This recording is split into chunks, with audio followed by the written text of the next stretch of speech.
কত কাজ থাকে না মেয়েদের, বাপরে বাপ। সকাল থেকে উঠি, দিয়ে সব গুছানো থাকে মনে হয় কাজগুলো, মানে এটা থেকে এটা করতে হবে, এটা থেকে ওটা করতে হবে, মাথায় হাত, কখন ছাড়বো কখন যাব। এখন তো বিকেল 5টা বাজছে, এখনও মানে যারা সেলাই শিখতে আসে তাদেরকে ছাড়াই হয়নি, কিন্তু আমাকে আবার বাইরেও বেরোতে হবে।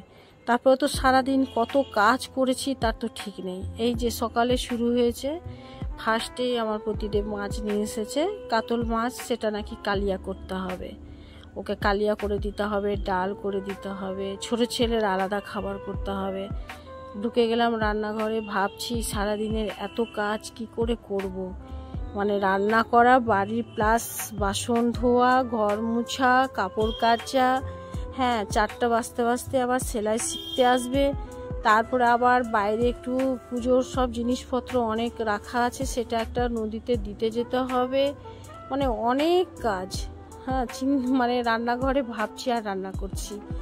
তো প্রথমে এই মাছটাকে ভালো করে ধুয়ে লবণ হলুদ দিয়ে আর কড়াইয়ের মধ্যে গরম তেল দিলাম, দিয়ে গরম করে দিয়ে দিলাম মাছ। তারপরে এই যে বেল নিয়ে এসেছে, বেলের শরবতটা করে দিতে হবে ছেলেকে। মানে এত কাজ, আর এক হাতে এত কাজ, তারপরে ক্যামেরা করা, সব কিছু আমাকে একা একাই করতে হয়। কেন, সবাই তো নিজের নিজের কাজে ব্যস্ত, কাকে বলবো আমার এটা ভিডিও করে দাও। তারপরে আগের দিনে তরকার ডাল ফ্রাই এগুলো দোকানের সব বেঁচে গেছে, তো ওগুলো আবার গরম করলাম, গরম করে সব বাটিতে করে আলাদা করে রাখলাম। তারপরে মাছটা করব কালিয়াটা, তো ভাবলাম যে আমি তো আলুকে ভাপিয়েই করি, আমি ডাইরেক্ট করি না।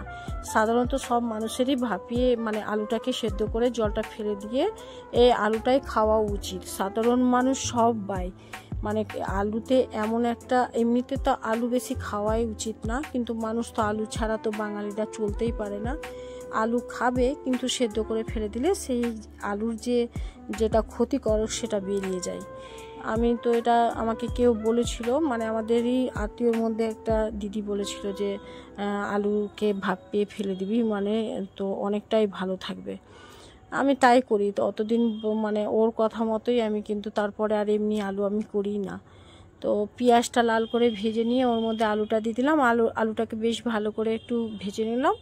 ভেজে নিয়ে ভালো মতো কিন্তু কষতে হবে। আমার মা ঠাকুমারা বলতো যত আলু কষা যাবে, মানে সবজি কষা যাবে, তত ফ্লেভার বেরাবে, তো যত কষা যায়। তা আমি যতটা পারি কষি, তারপরে গরম জল করা থাকে, সেই গরম জলটা আমি দিয়ে দিলাম। দিয়ে যে মাছটা আমি কড়া করে ভেজেছি, সেই মাছটাও আমি কিন্তু কড়াইয়ে দিয়ে দিলাম।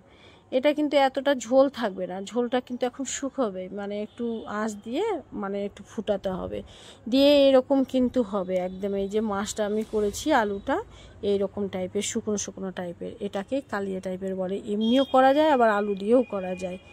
তো যাই হোক, এইভাবে করলাম। আবার আমি একটু মুসুরির ডালও করলাম, কেন ওটা দিয়ে তো খাওয়া যাবে না। তারপরে একটু আমের চাটনিও করলাম। তারপরে তো ঘুগনি, আমার ছোটো ছেলে তো মানে ঘুগনি ছাড়া তো ভাত খাবেই না। এই কাবলি ছোলা করিনি আজকে, শুধু মিশানো ঘুগনিটা করলাম, এটা ওর লাগবেই। আর পনির মানে পনিরও করতে হয় মাঝে মধ্যে, তো আমি আজকে করিনি। আর এই আলুর পাঁপড়গুলো আমার প্রতিদেব বাজার থেকে কিনে নিয়ে এসেছে, এগুলো আমি বাড়িতে করিনি, কিন্তু ভেজে খাই, বিট লবণ দিয়ে ছিটিয়ে খেতে খুব ভালো লাগে। আর এগুলো আমি তো আমার ছেলের জন্য সব কিনি, পাঁপড়, তারপরে ছোলার ডাল, তারপরে ছোলা মটর গোটা, এগুলো সব কিনে রাখা থাকে। তো ভাবলাম এগুলো আমি একটু রোদ্রে দিয়ে দিই, মানে 2 দিন বৃষ্টি হচ্ছে, এগুলো যদি রোদ্রে না দেওয়া যায় তো জিনিসগুলো নষ্ট হয়ে যায়। আবার এগুলো যদি প্যাকেটের মধ্যে থাকে তাহলে নষ্ট হয় না, কিন্তু এমনি যদি রাখা যায় তাহলে নষ্ট হয়ে যায়। তো আমি আবার এগুলোকে তাড়াতাড়ি করে, রোদ একটু ছিল, রোদ্রে আমি একটু পেপারে সবগুলো দিয়ে দিলাম। আর কিছু আমি এই যে প্যাকেট করে রাখা আছে, এগুলো মানে প্যাকেট করা থাকলে নষ্ট হয় না, ওটা অনেক দিন যায়, এগুলো আমাকে রোদ্রে দিতে হয় না। যেটা প্যাকেট ছাড়াই থাকে সেটা আমাকে রোদ্রে দিতে হয়। তো তাড়াতাড়ি করে আবার রান্না বান্না করে আবার সেলাই শেখাতে বসলাম।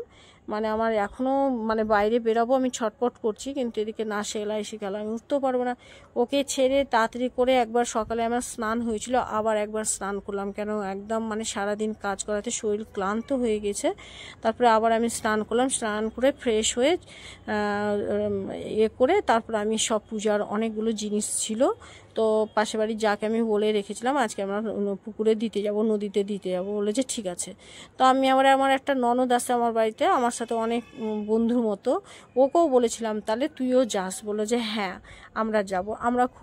আমরা সব মিলেমিশে মানে আমাদের খুব বন্ধুর মতো আমরা থাকি, সব রকম গল্প করি, ঘুরি।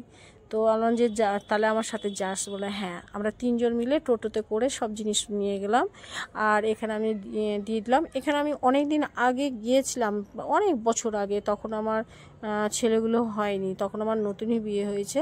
তো আমার হাজব্যান্ড এখানে নিয়ে গেছিলো ঘুরতে, তো সে তখন অন্য রকম ছিল, এখন দেখছি একদমই সব আলাদা, চিনতেই পারছিলাম না এই জায়গাটা আমি, যে আমি অনেক দিন আগে এখানে এসেছি। আমি অনেকজনকে জিজ্ঞেস করে আমি ওই জায়গাটাতে ঢুকেছি, মানে আমি চিনতেই পারছিলাম না। তো গিয়েছি ওখানে, সবাই আমরা ভিডিও করছি, আমার যাটাও ভিডিও করছিল, আমিও ভিডিও করলাম। তো আসার পথে আবার আমরা রাস্তা দিয়ে আসছি, তো আমি আবার রাস্তারও একটু ভিডিওটা করলাম। তো এবার আস্তে আস্তে আমরা মিষ্টি মুখও করেছিলাম, 3 জন মিলে আমরা খেয়েছিলাম রাধারানী সুইটে। তো আমরা ওই ভিডিওটা আমি করতে পারিনি, মানে আমরা এতটাই গল্প করছিলাম যে আমি ভিডিওর কথা ভুলেই গেছি। তো ঠিক আছে বন্ধুরা,